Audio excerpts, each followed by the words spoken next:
주일에도 상당히 행사가 많은 것 같습니다. 이 24일날 국민행동본부하고 애국운동총협의회 그다음에 고엽제 전후에서 공동으로 오후 2시부터 서울역에서 김대중 이적행위 비판 총궐기 대회를 개최한답니다.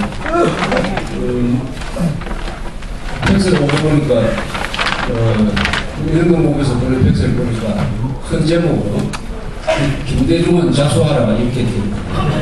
김대중은 자수하라. 그 말 속에 그 많은 의미가 포함되어 있는 것 같습니다. 저는 지난 주일에 군부대에 가서 강연을 했는데 제가 옛날부터 들었던 걸 확인을 하고 있어요. 요새 사병들끼리 이렇게 부를 때 아저씨라고 부른다고요.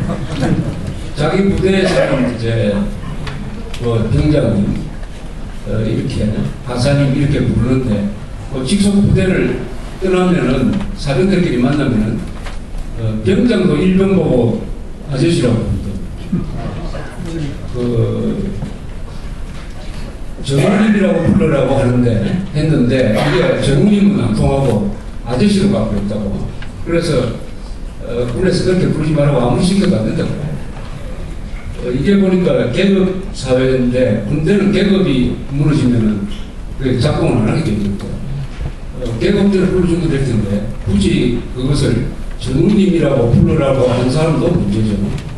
정우님은 그 발음이 제대로 되겠습니까? 그리고 굉장히 안쓰러운 용어죠. 이 말이라는 것은 자연스러워야 통용이 되지 아무리 자기적으로 만들어가지고 거기에다가 무슨 애국심까지 덧붙여가지고 이 말 쓰십시오 해도 안 통합니다. 옛날에 그 버스 토큰이 나와서 이렇게 토큰은 왜 그러니까 우리나라 말을 하자. 그래서 성차권이라든지 아니면 쇠표라고 하자. 쇠. 동전처럼 생겨나니까 쇠표라고 하자. 그거 참 애국심은 좋은데 결국 토큰 하다가 막 토큰으로 가버렸어요. 그러니까 정우님이라고 하면 되죠. 계급을 제가 불리지.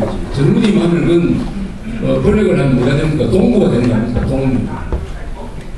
동무라고 안 불러서 마땅이라고 볼 수 있는데 하여튼 아저씨라고 부르면 그 군대는 아저씨 군대가 되고 그건 사병 집단이 되지 기강이 무너지게 됐습니다. 동시에 후반부대에서는 보초를 쓰는 군인들이 총을 들고 있는데 그 실탄이 없어요.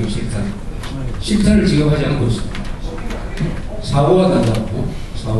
아니 사고가 나도 초병이 실탄을 지급하지 않고 있으면은 알카에다나 김정일이 보낸 공작원이 차를 보고 부르면 어떻게 저어는 거기다가 무슨 솔 펑크라도 내야 될 텐데 솔 총살이 없으니까 그러니까 몽둥이 하나 들고 있는 거죠.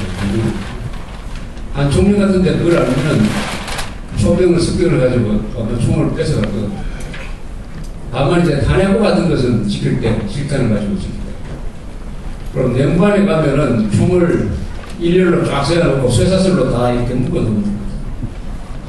묶어가지고 열쇠로 세워놓고 열쇠를 2개 넣어가지고 각각 2사람이 보관합니다. 그래서 이걸 풀려면은 2사람이 열쇠를 같이 넣어야 돼요. 그럼 거기도 부정공개가 갑자기 나타나면 이 총을 풀어야 되는데 총 푼 사람이 어디 외출을 갔다든지 어디 가서 PX에 가서 술 마시고 있으면 못 찾잖아요. 그럼 어떻게 되느냐.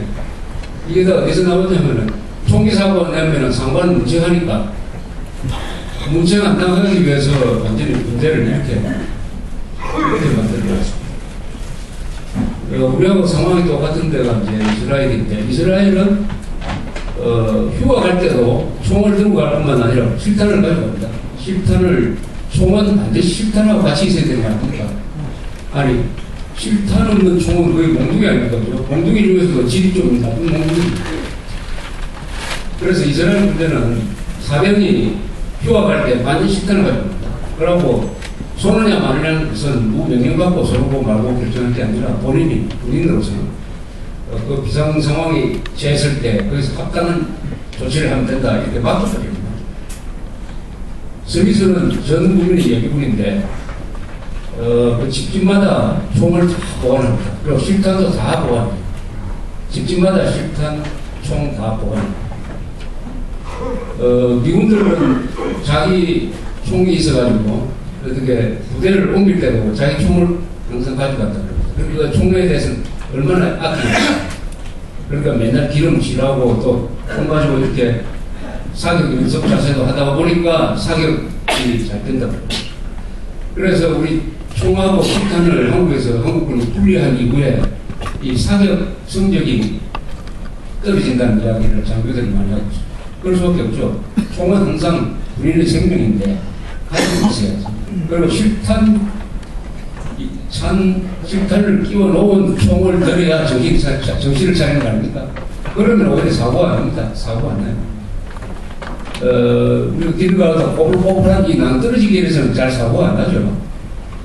운전사가 정신을 딱 차립니다. 무게가 안 달라진 건데 또 달라진 것이 안 바뀌는 경우가 이런 경우는 없습니다. 지난 월요일 날 6월 15일 날 여기 1시간 강연을 하고 그다음에 서울역에 가서 집회를 하고 헤어졌는데 몇 분들이 대한문 덕수궁 앞에서 지금 차이도 그 소위 분향소 같은 걸 차려가지고 천막 치고 있는 사람들한테 몰려가서 그 철거하라고 요구를 했더니 경찰관들이 나타나가지고 중간에서 그 불법으로 점거하고 있는 사람 편을 들으면서 이 애국 세력하고 대치를 했습니다. 경찰관이 딱 가운데 있었습니다. 결과적으로 경찰관이 그 무단 점거하고 있는 사람을 보호하는 입장이 되었습니다. 보호하는. 그렇게 몰려오면은 경찰관들이 미안하게 됐다면서 여러분들 심지어 기처드려서 죄송하니까 우리가 지금 철거하겠습니다 해가지고 적극적으로 철거해야 되는 거 아닙니까?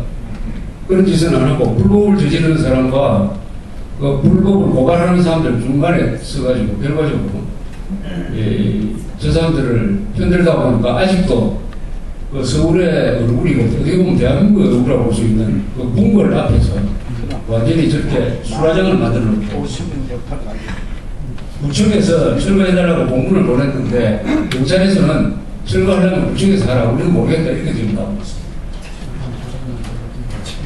그래서 이 대통령이 경찰청장을 파면해야 된다는 서울경찰청장을 파면해야 된다는 글을 썼는데 저는 사실 서울경찰청장이고 물어볼 것도 없이 경찰서장이 결심하면 되는 거고 그 다음에 구청장이 결심하면 되는 건데 이것까지 경찰청장까지 물어보고 철거 여부를 결정하면은 경찰관이 할 일이 없죠.